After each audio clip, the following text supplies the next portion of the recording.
Hi friends, ನಮಸ್ತೆ ಎಲ್ರಿಗೂ. Manjula recipe Kannada ಚಾನಲ್ಗೆ ಸ್ವಾಗತ.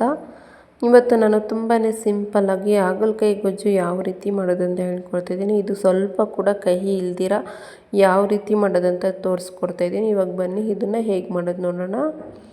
ಮೊದಲು ಒಂದು ಮಿಕ್ಸಿ ಜಾರ್ಗೆ ಇಲ್ಲಿ ನಾನು 2 ಟೊಮೊಟೊ ಹಾಕ್ಕೊಳ್ತಾ ಇದ್ದೀನಿ, ಮೀಡಿಯಮ್ ಸೈಜ್ದು.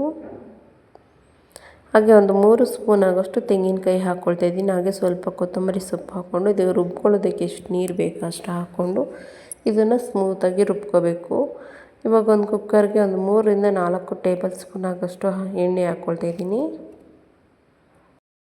ಎಣ್ಣೆ ಸ್ವಲ್ಪ ಬಿಸಿ ಆದಮೇಲೆ ಸ್ವಲ್ಪ ಸಾಸಿವೆ ಹಾಕ್ಕೊಳ್ತಾ ಇದ್ದೀನಿ, ಸ್ವಲ್ಪ ಕರಿಬೇವು,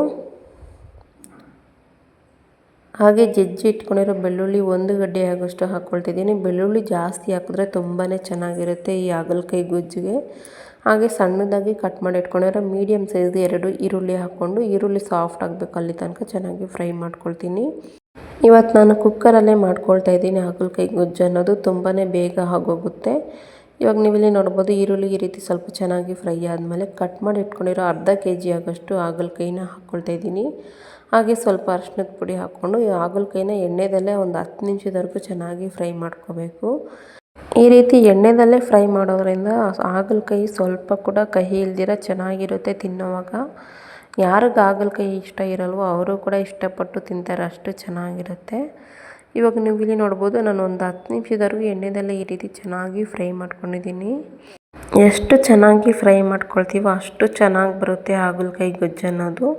ಇವಾಗ ಇದನ್ನು ಚೆನ್ನಾಗಿ ಫ್ರೈ ಮಾಡ್ಕೊಂಡಿದ್ದಾದಮೇಲೆ ನಾನು ಮೀಡಿಯಮ್ ಸೈಜ್ 2 ಆಲೂಗಡ್ಡೆ ಹಾಕ್ಕೊಳ್ತಾ ಇದ್ದೀನಿ. ನಮ್ಮ ಮನೇಲಿ ನನ್ನ ಮಕ್ಕಳು ಹಾಗಲಕಾಯಿ ತಿನ್ನೋದೇ ಇಲ್ಲ, ಅವ್ರಿಗೋಸ್ಕರ ಇಲ್ಲಿ ನಾನು 2 ಆಲೂಗಡ್ಡೆ ಕಟ್ ಮಾಡಿಬಿಟ್ಟು ಈ ಹಾಗಲಕಾಯಿ ಜೊತೆನೇ ಮಾಡ್ಕೊಳ್ತಾ ಇದ್ದೀನಿ. ಈ ರೀತಿ ಮಾಡಿಕೊಂಡ್ರೆ ಅವರು ಸ್ವಲ್ಪ ಹಾಗಲಕಾಯಿ ತಿನ್ನೋದು ಅನ್ನೋದು ಅಭ್ಯಾಸ ಮಾಡ್ಕೊಳ್ತಾರೆ. ಹಾಗಾಗಿ ಒಂದು 2 ಆಲೂಗಡ್ಡೆ ಹಾಗಲಕಾಯಿ ಜೊತೆನೇ ಹಾಕ್ಕೊಂಡು ಮಾಡ್ಕೊಳ್ತಾ ಇದ್ದೀನಿ. ಇವಾಗ ಮೊದಲೇ ರುಬ್ಬಿಟ್ಕೊಂಡಿರೋ ಮಸಾಲೆ ಹಾಕ್ಕೊಂಡು ಇದನ್ನು ಒಂದು 2-3 ನಿಮಿಷದವರೆಗೂ ಚೆನ್ನಾಗಿ ಫ್ರೈ ಮಾಡ್ಕೋಬೇಕು. ಇದರಲ್ಲಿರೋ ಹಸಿ ವಾಸನೆ ಎಲ್ಲ ಹೋಗಿ ಚೆನ್ನಾಗಿ ಫ್ರೈ ಆಗಿ ಎಣ್ಣೆ ಬಿಡಬೇಕು. ಅಲ್ಲಿ ತನಕ ಚೆನ್ನಾಗಿ ಮಿಕ್ಸ್ ಮಾಡ್ಕೊಳ್ತಾ ಫ್ರೈ ಮಾಡ್ಕೊಳ್ಳಿ. ಇನ್ನೂ ನಮ್ಮ ಚಾನಲ್ಗೆ ಸಬ್ಸ್ಕ್ರೈಬ್ ಆಗಿಲ್ಲ ಅಂದರೆ ಪ್ಲೀಸ್ ಒಂದು ಸಬ್ಸ್ಕ್ರೈಬ್ ಆಗಿ ಸಪೋರ್ಟ್ ಮಾಡಿ. ನಿಮ್ಮ ಮನೇಲಿ ನಿಮ್ಮ ಮಕ್ಕಳು ಹಾಗಲಕಾಯಿ ಏನಾದರೂ ತಿನ್ನೋದಿಲ್ಲ ಅಂದರೆ ಈ ರೀತಿ ಸ್ವಲ್ಪ ಆಲೂಗಡ್ಡೆ ಅದ್ರ ಜೊತೆ ಹಾಕಿ ಮಾಡಿಕೊಡಿ, ತಿಂತಾರೆ ಅವರು ಕೂಡ. ಇವಾಗ ನೀವು ಇಲ್ಲಿ ನೋಡ್ಬೋದು ಇದನ್ನು ಚೆನ್ನಾಗಿ ಫ್ರೈ ಮಾಡ್ಕೊಂಡಿದ್ದಾದಮೇಲೆ 1.5 ಸ್ಪೂನ್ ಆಗೋಷ್ಟು ಸಾಂಬಾರು ಪುಡಿ ಹಾಕ್ಕೊಳ್ತಾ ಇದ್ದೀನಿ. ರುಚಿಗೆ ಎಷ್ಟು ಬೇಕೋ ಅಷ್ಟು ಉಪ್ಪು ಸೇರಿಸ್ಕೊಂಡು ಇದನ್ನು ಚೆನ್ನಾಗಿ ಮಿಕ್ಸ್ ಮಾಡ್ಕೋಬೇಕು. ಇನ್ನೂ ನಮ್ಮ ಚಾನಲ್ಗೆ ಸಬ್ಸ್ಕ್ರೈಬ್ ಆಗಿಲ್ಲ ಅಂದರೆ ಪ್ಲೀಸ್ ಒಂದು ಸಬ್ಸ್ಕ್ರೈಬ್ ಆಗಿ ಸಪೋರ್ಟ್ ಮಾಡಿ, ಲೈಕ್ ಮಾಡಿ. ಇವಾಗ ನೀವಿಲ್ಲಿ ನೋಡ್ಬೋದು ಇದನ್ನು ಚೆನ್ನಾಗಿ ಮಿಕ್ಸ್ ಮಾಡ್ಕೊಳ್ತಾ ಫ್ರೈ ಮಾಡ್ಕೊಂಡಿದ್ದೀನಿ. ಈ ರೀತಿ ಚೆನ್ನಾಗಿ ಮಿಕ್ಸ್ ಮಾಡ್ಕೊಂಡಿದ್ದಾದಮೇಲೆ ಇವಾಗ ಇದಕ್ಕೆ ನೀರು ಎಷ್ಟು ಬೇಕೋ ಅಷ್ಟು ನೋಡಿಕೊಂಡು ಹಾಕ್ಕೋಬೇಕು.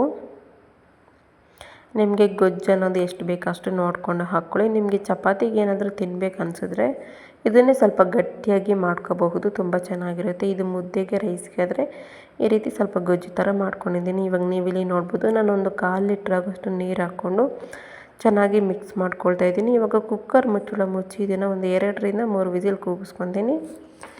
2-3 ವಿಸಿಲ್ಗಾದರೆ ಚೆನ್ನಾಗಿ ಬೆಂದೋಗ್ಬಿಡುತ್ತೆ, ಸಾಫ್ಟಾಗಿರುತ್ತೆ ತಿನ್ನೋದಕ್ಕೆ.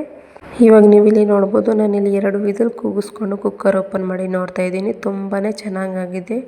ಮಸಾಲೆ ಎಲ್ಲ ಚೆನ್ನಾಗಿ ಬೆಂದು ಎಣ್ಣೆ ಬಿಟ್ಕೊಂಡಿದೆ. ಈ ರೀತಿ ಆಗಬೇಕು ಹಾಗಲಕಾಯಿ ಗೊಜ್ಜು ಅನ್ನೋದು, ತುಂಬ ಚೆನ್ನಾಗಿರುತ್ತೆ.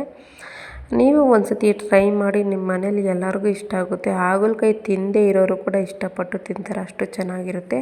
ಹಾಗೆ ಸ್ವಲ್ಪ ಕೂಡ ಕಹಿ ಇರೋದಿಲ್ಲ, ಅಷ್ಟು ಸೂಪರಾಗಿರುತ್ತೆ ಅಂತಲೇ ಹೇಳ್ಬೋದು. ಈ ವಿಡಿಯೋ ನಿಮಗೇನಾದರೂ ಇಷ್ಟ ಆಗಿದರೆ ಪ್ಲೀಸ್ ಒಂದು ಲೈಕ್ ಮಾಡಿ, ನಿಮ್ಮ ಫ್ರೆಂಡ್ಸ್ ಆ್ಯಂಡ್ ಫ್ಯಾಮಿಲಿ ಜೊತೆ ಈ ವಿಡಿಯೋ ಶೇರ್ ಮಾಡಿ.